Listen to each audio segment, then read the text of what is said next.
इंदौर के राजवाड़ा पर हुई कैबिनेट बैठक के बाद में मंत्री कैलाश विजयवर्गीय सामने आए। कैबिनेट में हुए महत्वपूर्ण फैसलों को लेकर उन्होंने यहां पर जानकारी दी है। दरअसल अहिल्याबाई होलकर की 300वीं जयंती के अवसर पर यहां पर कैबिनेट इंदौर में यह बैठक आयोजित की गई थी, जिसके लेकर कैबिनेट को लेकर सीएम ने भी धन्यवाद दिया है। महिला सशक्तिकरण के मुद्दे पर यहां पर चर्चा की गई। 31 मई को पीएम मोदी 2 लाख महिलाओं को यहां पर महिला सम्मेलन में भोपाल में संबोधित करने के लिए भी आएंगे। कामगार महिलाओं को आवास की सुविधा का निर्णय भी लिया गया है। इसके साथ में राहवीर योजना के चलते यहां पर सड़क हादसे में घायल व्यक्ति को अस्पताल पहुंचाने पर 25,000 रुपए का इनाम भी दिया जाएगा।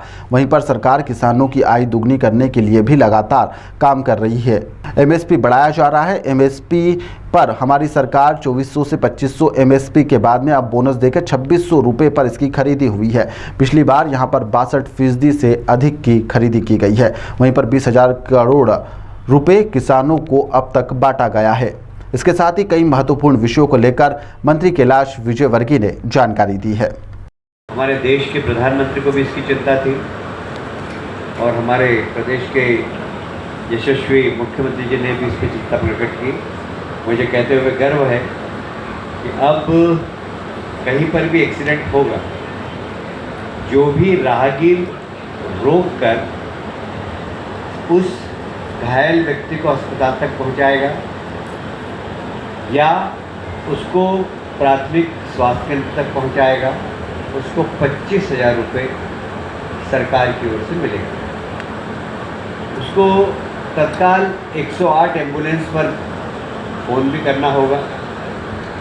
और ये राहवीर योजना निश्चित रूप से बहुत सारे लोगों की जान बचाने में बहुत महत्वपूर्ण भूमिका अदा करेगी।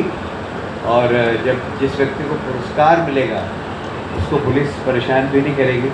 एक निर्देश शासन की ओर से है कि जो भी व्यक्ति घायल व्यक्ति को उपचार के लिए या उसकी जान बचाने के लिए सहयोगी बनकर सामने आए, पुलिस उसके सहयोगी बने, इससे प्रश्नवाचक चिन्ह नहीं करें।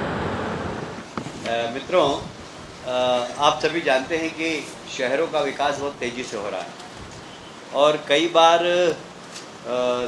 2 शहरों के बीच में यदि विकास करना हो तो कौन सी एजेंसी करे, ये हमेशा एक प्रश्न चिन्ह उठता है। जैसे इंदौर के लिए हमको अंतर्राष्ट्रीय एक एयरपोर्ट चाहिए। अब उस एयरपोर्ट को नगर निगम बनाए, कौन ज़मीन उसकी सिलेक्ट करे।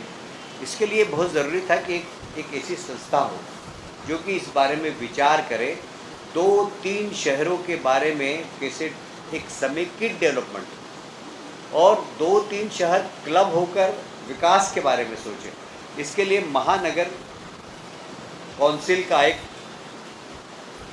जब संविधान का 74वां संशोधन हुआ था उस वक्त संविधान में ये गाइडलाइन थी कि शहरों को एक महानगर परिषद बनाना चाहिए। तो हमने भी आज की कैबिनेट में महत्वपूर्ण निर्णय लिया है, जिसमें इंदौर, भोपाल, उज्जैन, जबलपुर, ग्वालियर मेट्रोपॉलिटन विकास प्राधिकरण बने। अब अभी एक हमने नियम का एक ढांचा बनाया है, उसके बाद इसमें कैसे हमें जनप्रतिनिधि को जोड़ना, जनप्रतिनिधियों के लिए काम जनप्रतिनिधियों के मार्गदर्शन में काम करना। यह जब प्राधिकरण बना है तो इसका काम सिर्फ 2 संस्थाओं के बीच में गैप फिलिंग का है।